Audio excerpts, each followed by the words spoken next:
Jennifer, nous allons parler d'une initiative saint-quentinoise en recevant sur notre plateau le dirigeant d'une entreprise de communication. Exactement, donc c'est monsieur Antoine Hugues, le directeur de l'agence de com Smartson, qui est venu nous rejoindre aujourd'hui. Monsieur Hugues, bonjour. Bonjour. Est-ce que vous pouvez nous parler de votre entreprise ? Oui, Smartson Communication est une agence conseil en communication que j'ai créée il y a maintenant 6 ans. Une agence saint-quentinoise, puisque nous sommes situés rue du Gouvernement, face aux voies navigables de France, derrière la basilique. Nous sommes une agence conseil en communication.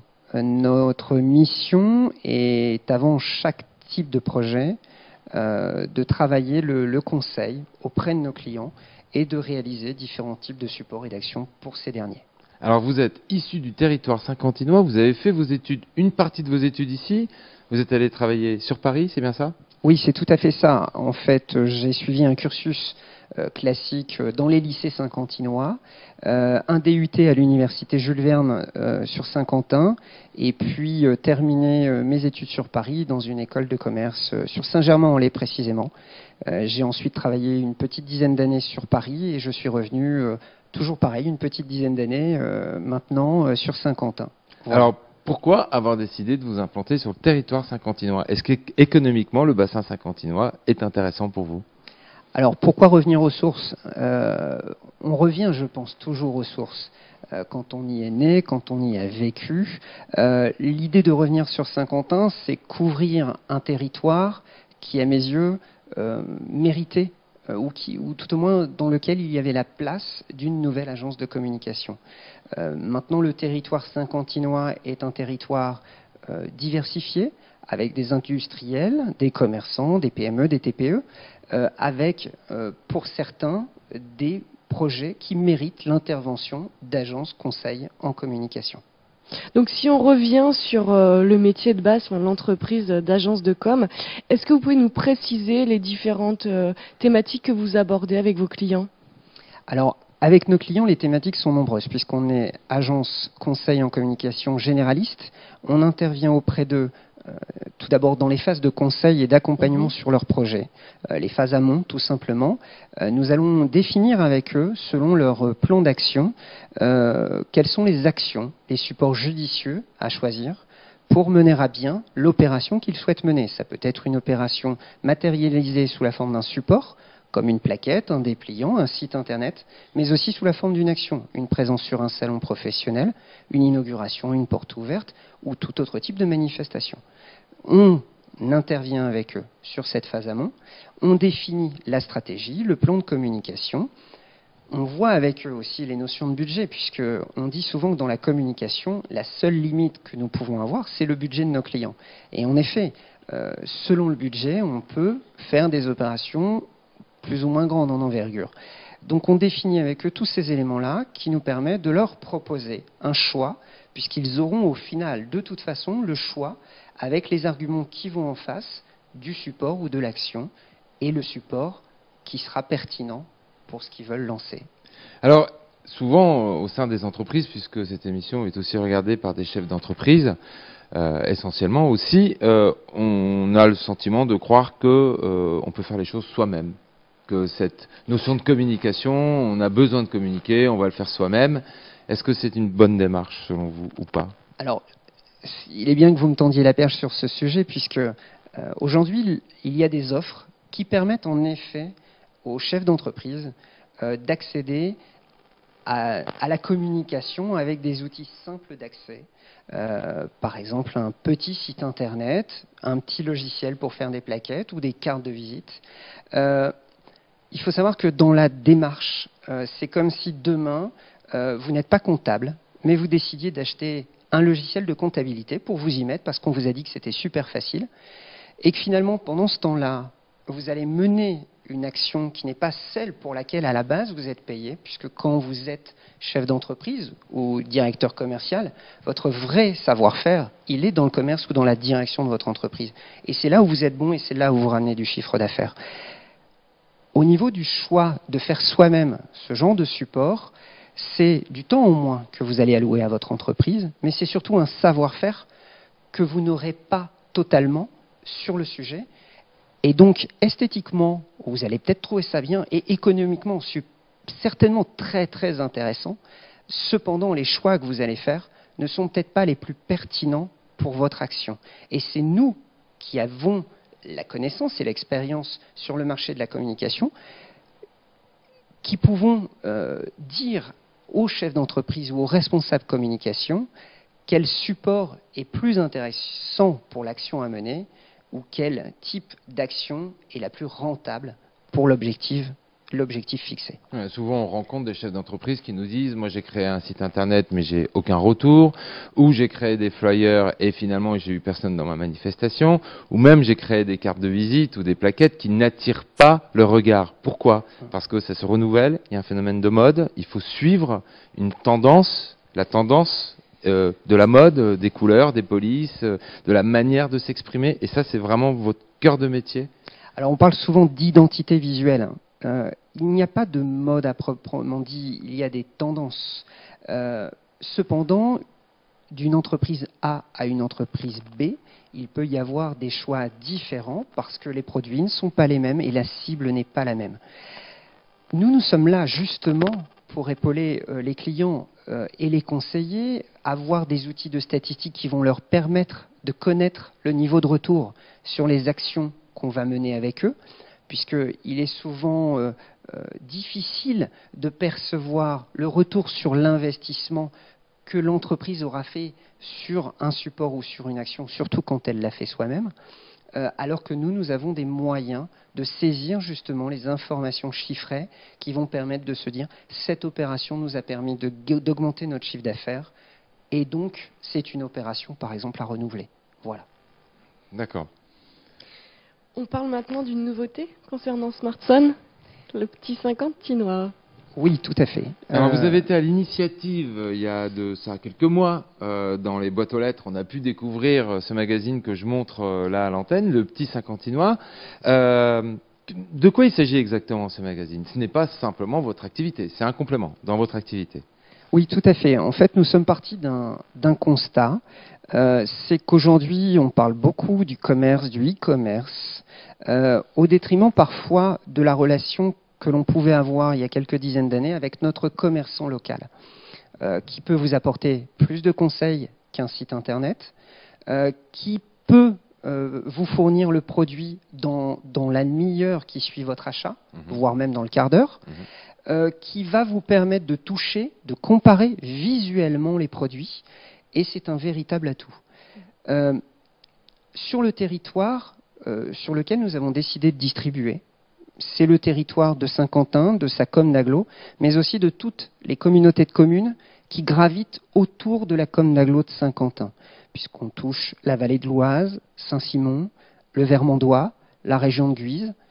Et sur ce territoire, on sait qu'il y a un pôle d'attractivité fort qui est Saint-Quentin, et on sait aussi qu'il n'y avait pas de support qui pouvait couvrir l'ensemble de ce territoire à chacun des numéros diffusés, et donc attirer des gens qui peut-être résident à Guise, qui viennent sur Saint-Quentin faire les grosses courses du mois, par exemple, puisqu'il y a quand même aussi des commerces sur la région de Guise, par exemple. Mais on avait besoin justement de les informer sur l'offre variée des commerces saint-quentinois, et le support était pour le coup le moyen de les toucher.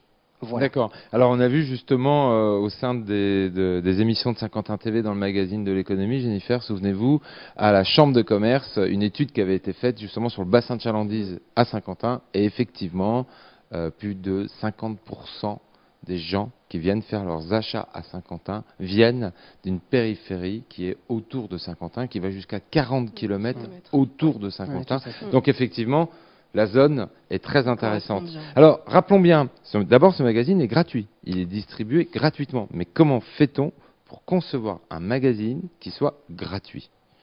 Alors, le premier numéro a été le fruit de questions concernant la proportion entre le nombre de publicités et le contenu rédactionnel du magazine. Il faut savoir que comme il est distribué gratuitement sur le territoire, il a un coût dans son impression, dans sa distribution, puisque dans ces deux cas, nous devons sous-traiter ces deux aspects-là. Puis il a aussi un coût dans son rédactionnel, dans le démarchage commercial pour justement trouver les encarts publicitaires, et dans la mise en page, tout simplement. Partant de là, l'ensemble de ce budget doit être absorbé par l'unique source de revenus du magazine, à savoir les encarts publicitaires. Alors, il faut savoir que sur le magazine, qui pour les deux premiers numéros faisait 44 pages et pour le dernier 52, on a un ratio d'à peu près 50% de rédactionnel pour 50% de publicité. Mais on a fait en sorte d'avoir des thématiques récurrentes que les lecteurs vont pouvoir retrouver d'un mois sur l'autre. Donc, pouvoir identifier les thématiques qui les intéressent pour pouvoir y revenir le mois suivant et trouver des encarts publicitaires qui correspondent à la thématique qui les intéresse. Alors, voilà, ce qui est très intéressant dans votre concept de magazine, c'est que ce n'est pas de la publicité telle qu'on pourrait le croire qu'on reçoit dans nos boîtes aux lettres. Ça permet de participer au développement économique de notre territoire. Lorsque, à 30 km de Saint-Quentin, on découvre qu'il y a tout ce choix économique ici à Saint-Quentin, certes, ça permet de développer votre magazine, mais ça permet aussi d'attirer du monde sur le territoire saint-quentinois. C'est de l'information. La ligne éditoriale que vous avez choisie est constituée de services, d'idées de cuisine, par exemple, de sorties, de services à la population. Est-ce que vous avez du retour sur cette ligne éditoriale? Est-ce que les gens vous disent, est-ce que vous avez du retour par vos moyens de communication modernes, Facebook, Internet? Alors justement, on parlait tout à l'heure de cette capacité à saisir les retours sur une opération. On a aujourd'hui une page Facebook, Le Petit Saint-Quentinois, qui est fier de dépasser maintenant 500 fans, puisqu'on doit être à peu près à 560 fans de la page. Donc des gens qui, en cliquant sur le bouton j'aime, vont recevoir l'information dès qu'elle est publiée sur notre site, comme par exemple les résultats des jeux, puisqu'on organise aussi des jeux pour des places de cinéma, pour des entrées dans un zoo, par exemple. Et on a fait dernièrement le spectacle de Coucy. Ces éléments vont nous permettre de voir et de ressentir par des témoignages tout simplement des lecteurs ce qui a pu leur plaire au niveau du contenu. Et on a déjà des retours sur par exemple la partie jeunesse avec les blagues et les jeux pour les petits-enfants. On a des retours sur des thématiques comme Automoto. Il y avait une personne qui était très intéressée par le dernier article qui est paru dans le magazine. Et puis on a des gens qui nous encouragent tous les mois à aborder des thématiques, d'autres thématiques. Voilà. Donc en fait, nos lecteurs sont aussi un petit peu acteurs du magazine, puisqu'il y a du contenu rédactionnel, un contenu accessible à tous. C'est un contenu grand public, avec une approche un peu adulte, un petit peu senior et aussi jeunesse.